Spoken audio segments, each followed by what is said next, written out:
कोल India ने इस quarter almost हर metric पे मिस किया। कंपनी के लिए लेटेस्ट क्वार्टर वीक रहा, बट एनर्जी सेक्टर का बिगर पिक्चर कुछ और ही कह रहा है।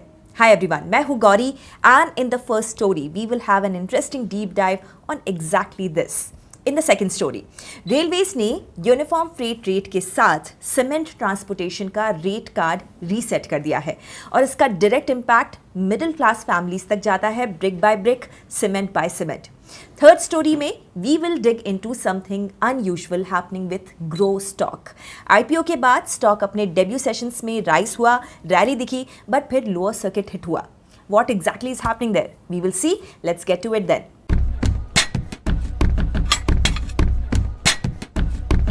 Q2 FY26 में कोल इंडिया का प्रोडक्शन डाउन था, ऑफ टेक डाउन था, रियलाइजेशन सॉफ्टर थे और एबिटा 16% कम था। एनालिस्ट्स ने एस्टिमेट्स कट कर दिए और स्टॉक भी काफ़ी म्यूटेड ट्रेड हो रहा है। बट अगर आप ब्रॉडर एनर्जी सेक्टर को देखते हो तो पिक्चर बिल्कुल ऑपोजिट दिखाई देती है।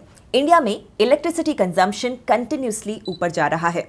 मिनिस्ट्री ऑफ पावर के जनरेशन टारगेट्स भी ग्रोथ ही शो कर रहे हैं और मोस्ट इंपॉर्टेंटली इंडिया का per capita commercial energy consumption developed countries के मुकाबले अभी भी बहुत लो है। मतलब कि इंडस्ट्री में ग्रोथ का हेडरूम मैसिव है। इंडस्ट्रियल एक्टिविटी बढ़ेगी, इनकम राइज होगी तो एनर्जी डिमांड नेचुरली एक्सेलरेट होगी। ICRA यानी कि इकरा के हिसाब से FY 2030 तक इलेक्ट्रिसिटी डिमांड हर साल 6 से 6.5% ग्रो होगी। और ये ग्रोथ कहाँ से आ रही है? Data centres, EVs, heavy industry और early green hydrogen sectors boom कर रहे हैं। In short, demand is structural, not cyclical. And coal is still an anchor of India's energy needs. No doubt, renewables fast grow कर रहे हैं, लेकिन renewables का storage limited है, ग्रिड फ्लेक्सिबिलिटी कॉन्स्ट्रेंट है और ट्रांसमिशन ओवरलोडेड। इसीलिए इलेक्ट्रिसिटी जनरेशन में renewables का शेयर अभी तक लिमिटेड है। इसके opposite coal based power India में न्यू हाइज हिट कर रहा है। पीक कोल कंजम्पशन हर साल आगे शिफ्ट हो रहा है। सो जब ग्रिड ही कोल पे डिपेंडेंट है तो कोल इंडिया के poor quarterly results short term issues indicate करते हैं, ना कि long term decline. Half year FY 26 में रेवेन्यू 2.4% डाउन है, प्रोडक्शन फॉल हुआ है, ऑफ टेक डिप हुआ है, ऑक्शन प्रीमियम्स 69% से गिरकर 55% हो गया है और कॉस्ट पर टन ऊपर है। कोल इंडिया के इंटरनल कमेंट्री के हिसाब से ये ऑपरेशनल इश्यूज के कारण है, like rainfall, delayed clearances and temporary disruptions. लेकिन कंपनी की गाइडेंस में ग्रोथ अब तक इंटैक्ट है। FY 26 में कंपनी 87.5 करोड़ टन्स और FY 27 में 90 करोड़ से ज़्यादा टन्स कोल प्रोडक्शन टारगेट कर रही है। ऑपरेशनल बॉटलनेक्स को क्लियर करने के लिए कंपनी केपेक्स भी कंसिस्टेंटली कर रही है।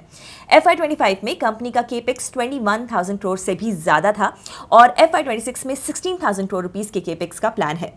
कंपनी का बैलेंस शीट भी डिक्लाइनिंग बिजनेस नहीं दिखा रहा है। Near zero debt and strong operating cash flows के साथ company approximately 6 to 7% dividend yield दे रही है। दिस इंडिकेट्स दैट कंपनी का वैल्यूएशन स्टक है, जबकि एनर्जी सेक्टर की रियलिटी मूव ऑन कर चुकी है। दूसरी स्टोरी में रेलवेज ने एक मेजर रिफॉर्म अनाउंस किया है। सीमेंट को बल्क फॉर्म में रेलवेज से ट्रांसपोर्ट करने के लिए एक यूनिफॉर्म रेट डिसाइड किया गया है, विच इज 90 पैसे पर GTKM। मतलब कि 1 tonne of cement 1 kilometre transport करने का चार्ज 0.90 होगा, which makes it simple, transparent and predictable. अभी तक सीमेंट ट्रांसपोर्ट स्लैब बेस्ड था, यानी कि रेट्स स्लैब, डिस्टेंस, कैटेगरी वगैरह पे डिपेंड करते थे। But now it is one standard rate across the country. Railways ने बल्क सीमेंट के लिए एक स्पेशल टैंक कंटेनर भी लॉन्च किया है। फैक्ट्री से ये कंटेनर फिल होगा, रेल पे लोड होगा और देश के किसी भी कॉर्नर तक के एक स्टैंडर्डाइज्ड रेट पर ट्रांसपोर्ट होगा। इससे सीमेंट की लॉजिस्टिक्स कॉस्ट नीचे आ सकती है और इससे मैन्युफैक्चरर्स के मार्जिन्स भी इंप्रूव हो सकते हैं या फिर सीमेंट की एंड प्राइसेस भी रिड्यूस हो सकती है। Either way housing plus construction ecosystem को इससे बेनिफिट होगा और क्योंकि सीमेंट घर बनाने का सबसे हेवी कॉस्ट आइटम होता है, the objective of a standard system is also to make houses affordable for the middle class. और इस टाइम पे जब इंटरेस्ट रेट स्टेबल हो रहे हैं और रियल एस्टेट डिमांड वापस पॉजिटिव हो रही है, डिसेंट हो रही है, ये एक और पॉजिटिव पुश है। मार्केट्स के पर्सपेक्टिव से पहले तो इससे सीमेंट कंपनीज बेनिफिट कर सकते हैं। सीमेंट सेक्टर में फ्रेट कॉस्ट का शेयर काफ़ी हाई होता है, स्पेशली उन प्लांट्स के लिए जो डिमांड सेंटर्स से दूर होते हैं। So UltraTech, Shree, ACC, Dalmia जैसे जो लार्ज प्लेयर्स हैं सीमेंट इंडस्ट्री के, जिनका डिस्ट्रीब्यूशन वाइड है, they could benefit move from logistics efficiency. लेकिन ये इमीडिएट जंप नहीं होने वाला। मिड टू लॉन्ग टर्म में better planning, optimise routes, predictable freight से पोटेंशियल वॉल्यूम्स इंप्रूव हो सकते हैं, जिससे ऑपरेशनल एफिशिएंसी बढ़ सकती है। दूसरी तरफ हम देखें तो हाउसिंग का अफोर्डेबल सेगमेंट को एनकरेजमेंट मिलेगा, जिससे real estate developers, building material suppliers और हाउसिंग फाइनेंस कंपनीज को स्मॉल बट स्ट्रक्चरल टेलविंड मिल सकता है। तीसरी एक और बात है इंपॉर्टेंट यहाँ पर कि रेलवेज के लिए फ्रेट रेट्स लोअर होने से रेवेन्यू थोड़ा सा कंप्रेस हो सकता है, बट अगर सीमेंट वॉल्यूम्स राइज करते हैं तो ओवरऑल इंपैक्ट न्यूट्रल या फिर पॉजिटिव भी हो सकता है।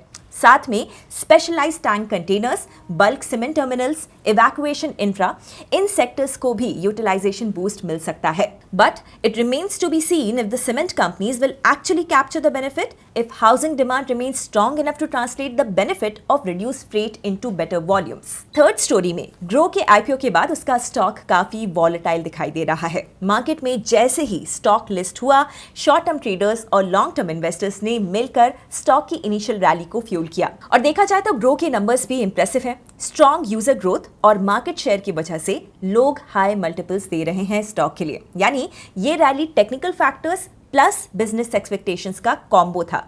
सेकेंडली, इस रैली में एक इंटरेस्टिंग फैक्टर लो फ्री फ्लोट का भी है। अभी सिर्फ अप्रॉक्सीमेटली 7% शेयर्स ही ट्रेडिंग के लिए अवेलेबल हैं, बाकी 93% आईपीओ इन्वेस्टर्स के पास लॉक इन में है। इससे थोड़ी सी भी डिमांड और छोटा सा भी बाइंग ऑर्डर इजीली प्राइस को स्पाइक कर रहा है। और वॉलेटिलिटी का तीसरा रीजन, प्रीमियम वैल्यूएशन।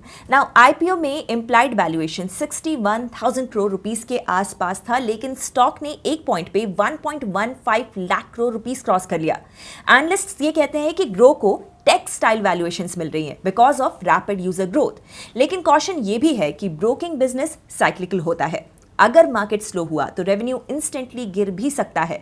इंडस्ट्री भी कंपेटिटिव है और हाईली रेगुलेटेड भी, तो लॉन्ग टर्म में एक्सट्रीमली हाई मल्टीपल्स जस्टिफाई करना बहुत मुश्किल काम हो सकता है। सो तीनों चीजें, स्ट्रॉन्ग इनिशियल डिमांड, लो फ्लोट और प्रीमियम वैल्यूएशन मिलकर ग्रो को बनाते हैं फिलहाल के लिए अ हाईली वॉलेटाइल स्टॉक। अभी स्टॉक ऐसे जोन में ट्रेड कर रहा है जहां पर कंपनी के फंडामेंटल्स, इन्वेस्टर सेंटिमेंट्स और टेक्निकल फैक्टर्स स्टॉक को एक साथ पुल कर रहे हैं। यानी कि शॉर्ट टर्म में ये ट्रेडर्स के लिए बम्पी राइड शायद हो सकता है और लॉन्ग टर्म इन्वेस्टर्स के लिए ये पेशेंस का टेस्ट है।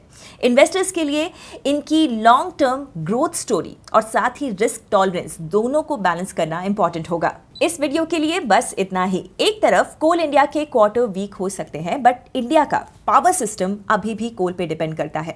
फिर भी स्टॉक ऐसे ट्रेड हो रहा है जैसे रेलेवेंस फेड हो रही है। शॉर्ट टर्म डिप विजिबल है पर स्ट्रक्चरल डिक्लाइन नहीं, और वही गैप एक इंटरेस्टिंग इन्वेस्टमेंट पजल क्रिएट कर रहा है। दूसरी तरफ रेलवेज का सीमेंट ट्रांसपोर्ट के लिए यूनिफॉर्म फ्रेट रेट से एक स्मूदर, चीपर और साथ ही साथ एक मोर प्रिडिक्टेबल सिस्टम क्रिएट हो रहा है। इससे सीमेंट, हाउसिंग, लॉजिस्टिक्स, इंफ्रा, इन सब सेक्टर्स पे इंपैक्ट आ सकता है। और तीसरी बात, ग्रो के स्टॉक में initial bullish momentum, sentiment, tight free float और प्रीमियम टेक स्टाइल वैल्यूएशंस के कारण प्राइस स्विंग्स हो रहे हैं, और अब इन्वेस्टर्स के लिए ये प्रॉब्लमैटिक हो सकता है। अगर आपको ये वीडियो अच्छा लगा हो, इससे कुछ आपको नया सीखने को मिला हो, जानने को मिला हो, तो देन लाइक दिस वीडियो, और ऐसे ही मार्केट स्टोरी समझने के लिए subscribe Upstox. Investment in securities market are subject to market risks. Read all the related documents carefully before investing.